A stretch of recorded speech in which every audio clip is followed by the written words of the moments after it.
조합제 TV 시청자 여러분 안녕하십니까? 2019년 2월 19일 오후 4시입니다. 대한민국은 문맹자가 거의 없습니다. 그리고 80%가 대학에 진학합니다. 고등학교 졸업한 이후에. 세계에서 최고의 학력을 자랑합니다. 이것은 인류 역사상 전무후무한 기록입니다. 전에도 없었고 뒤에도 없을 것입니다. 그런데 이 더불어민주당은 대한민국 국민이 문맹자라고 생각하는 것 같아요.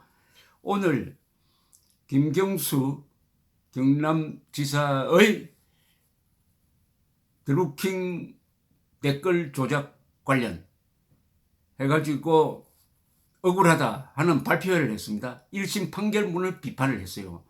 거기서 주된 논지가 뭐냐면은 공모는 있었다. 그러나 공동범행은 없었다. 따라서 공범은 아니다. 이런 논리입니다. 공모는 했다.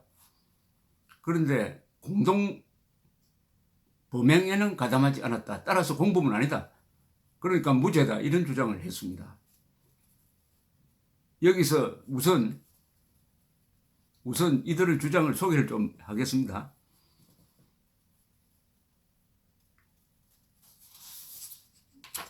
민주당 사법농단 세력 및 적폐청산 대책 특별위원회 이런 이 명칭 자체가 이거는 완전히 사법부의 독립을 허무는 반헌법적 폭거입니다. 이게 언어폭력입니다.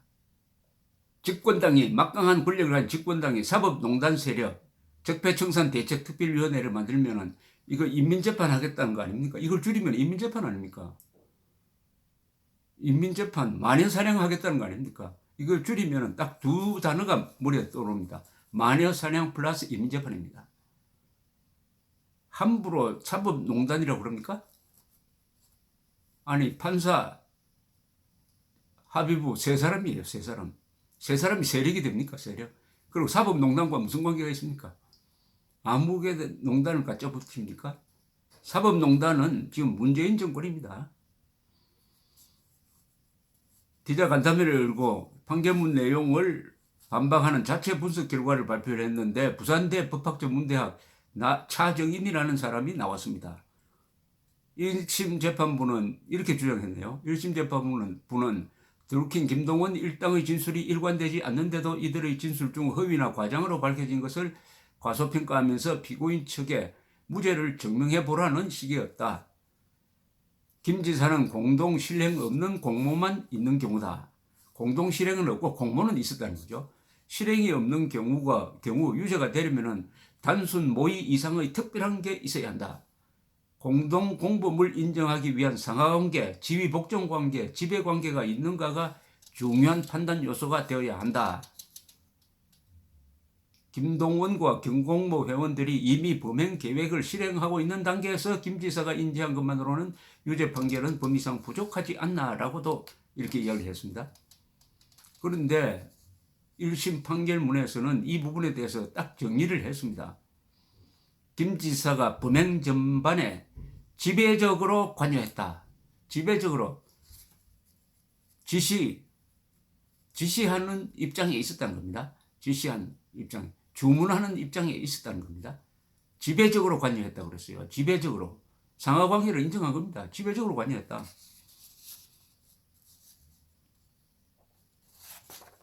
다른 사람, 민주사회를 위한 변호사 모임 민변 사무처장 출신인 김용민 변호사는 업무방해죄를 저지르려면 공모라는 고의성이 있어야 하고 실행행위가 있어야 한다. 자금 지원이나 지시관계가 입증되지 못했다. 이렇게 이야기를 했습니다. 자, 정말 그럴까요? 제가 판결문을 한번 읽어드릴까요? 참 얼마나 궁색하니까 공모는 있었지만 공범은 아니다 하는 새로운 또 말을 만들어냈습니다. 공모는 있었지만 지시관계가 아니었기 때문에 또 돈이 오고 간 게 아니기 때문에 공범은 아니다. 실행은 하지 않았다는 겁니다. 그러면은 이 김동원 씨가 자신들하고 같이 일하는 변호사 한 사람을 추천해가지고 오사카 총영사로 임명해달라라고 아주 강하게 밀어붙이고 그게 안 되니까 김경수 씨 쪽에서 그러면 센다이 총영사가 어떻게 했느냐라고 제의를 합니다. 아니 이게 그러면은 소위 말하는 이게 맨입으로 된 겁니까 이게? 맨입으로. 아니 돈이 또 오고 가야 이게 상하관계입니까? 청탁관계입니까? 공범관계입니까?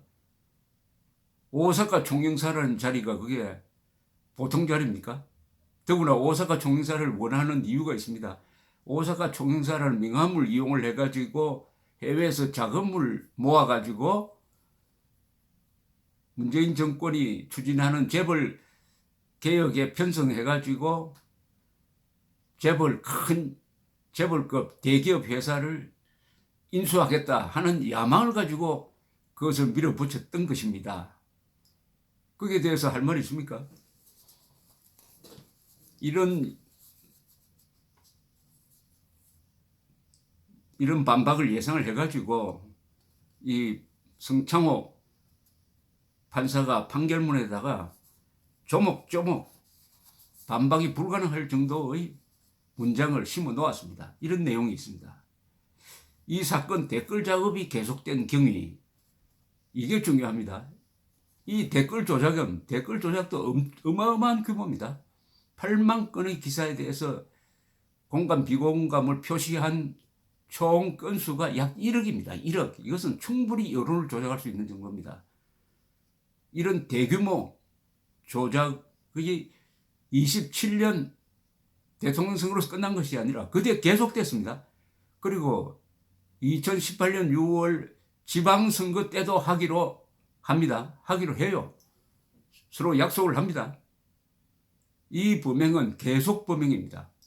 어느 순간 끊어진 게 아니에요. 계속되다가 검찰 수사가 들어가면서 중단된 겁니다. 2018년에도 이런 대규모 선거 부정이 있을 뻔했습니다.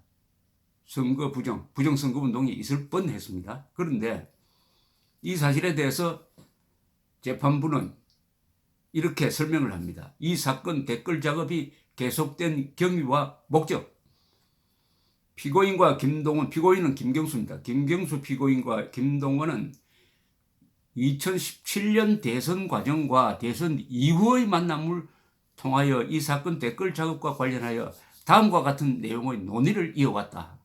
김동원이 2017년 3월 14일 피고인과의 만남 전에 피고인과 상의할 주제를 정리하여 준비한 2017년 3월 14일 미팅 주제 정리의 내용을 보면 지금과 같은 대립 상황이 대선으로 해소되지 않고 1년을 더 갈 가능성에 대해서 김 의원님의 의견을 여쭈어 보고 조직, 경인선의 활동을 연장할지의 여부를 결정할 것이라는 내용이 확인되고 실제로 그 만남을 가진 직후인 3월 15일 텔레그램 전략회의팀 채팅방에 올린 3월 15일 바둑이 의원 미팅 보고, 바둑이 의원은 이 암호인데 이 김경수 의원입니다. 김경수 의원과 만난 뒤의 보고 내용을 보면은 이렇게 되어 있습니다. 2018년 6월의 지방선거까지 도와달라고 요청을 먼저 했답니다. 김경수 씨가 요청을 먼저 했다는 거예요. 이분 2018년 6월 지방선거까지 도와달라고 먼저 했고, 제가 돕겠다고 하면서 2018년 3월까지 우리 일이 성사되어야 조직이 제대로 움직일 수 있다고 못을 박았고, 그 점은 바둑이도 공감하고 있습니다. 대선은 이겼다고 판단한 것 같고 그 대신 내년 지방선거까지 승복하지 않고 내각제로 도전해 올 것이라고 판단하는 것 같습니다. 야당이 그렇다는 거죠. 6월 지방선거까지 도와달라고 피고인이 먼저 요청했고 도와주겠다고 하였음이라는 내용이 확인된다. 이걸 증거로 채택을 했습니다. 이 재판부가.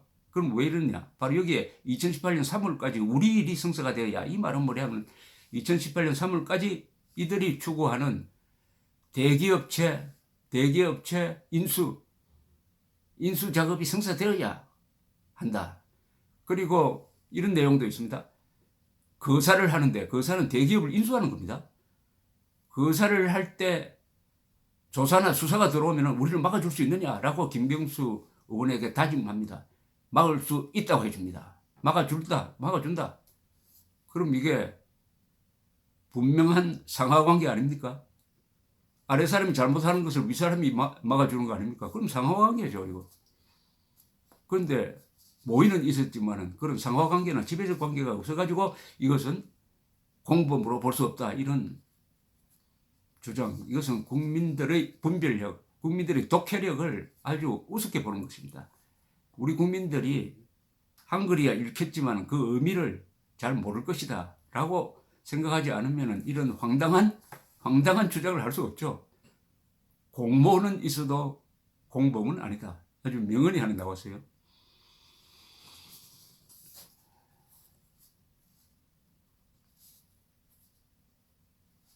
또 이렇습니다.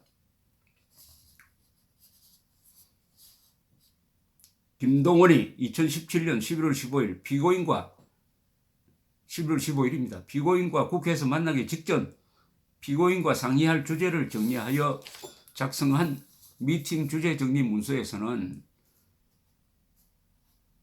지방선거 이슈 청취, 경남 김해 지역 조직 51명 명단 전달 등의 내용이 김동원이 같은 날 피고인과 만난 후 정리한 미팅 정리 문서에는 지방선거 관련 박원순은 경남지사로 출마하는 것을 계속 설득하고 있으나 말을 안 듣고 있다. 경기도의 경우 이재명을 전해철이 경선에서 이기지 못할 것으로 판단한다. 받아오기 말로는 이것이 실패할 경우 지방선거는 그대로 갈 수밖에 없고 등등 이런 이야기까지 논의를 합니다. 선거 전략까지. 그리고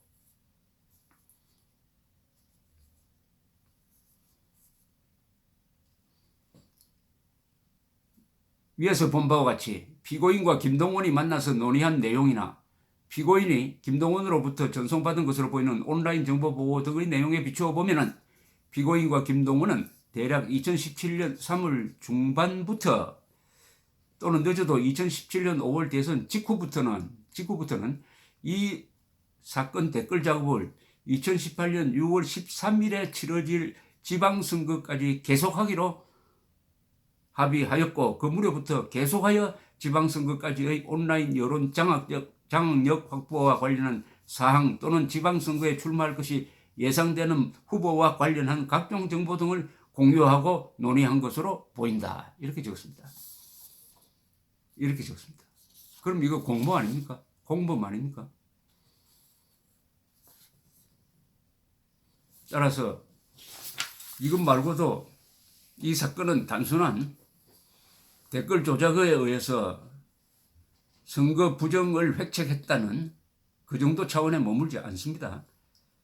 여기에 판결문에 또 이런 내용도 있습니다. 김동원이 작성한 재벌개혁에 대한 계획이 2017년 1월 10일 문재인 대통령의 재벌개혁 연설에 들어갑니다. 왜냐? 김경수 피고인이 김동원에게 부탁을 해가지고 연구한 거 좀 보내라 해서 그것이 연설문에 들어갑니다. 대통령의 중요한 정책에 영향을 끼쳤어요. 그 영향을 끼치는 방향이 자기들이 추진하는 대기업 인수에 유리한 정책을 문재인 후보가 발표하도록 김경수를 시켜서 그 연설문에 집어넣는 거예요. 아니, 이 정도 같으면은 공모만 있고 실행과는 아무 관계 없다고 보십니까? 실행을 해가지고 그것이 여론에 영향을 주고 그리하여 문재인 대통령의 당선에 상당한 기여를 했다고 김경수 씨도 느꼈기 때문에 총영사 자리를 제공하고 선거 때, 지방선거 때도 우리를 도와달라고 한 것 아니겠습니까? 근데 이게 죄가 없답니다. 공모만 했지 공동범행에 직접 가담하지 않았으므로 죄가 안 된다. 이런 주장을 하고 있는 이 정권이 간판을 건 조직 이름이 사법농단 세력 및 적폐청산대책특별위원회입니다. 이것은 쉽게 말하면은 우리에게 불리한 판결을 내리는 판사들은 제거하겠다는 겁니다. 우리에게 불리한 판결을 내리는 판사들은 제거하겠다는 간판을 내걸고 국민들을 우롱하는 발표회를 했습니다. 공모도 있었고 공동범행도 있었습니다. 1심 재판부는 사실은 잘못한 게 있습니다. 최고 형량을 때렸어야 했습니다.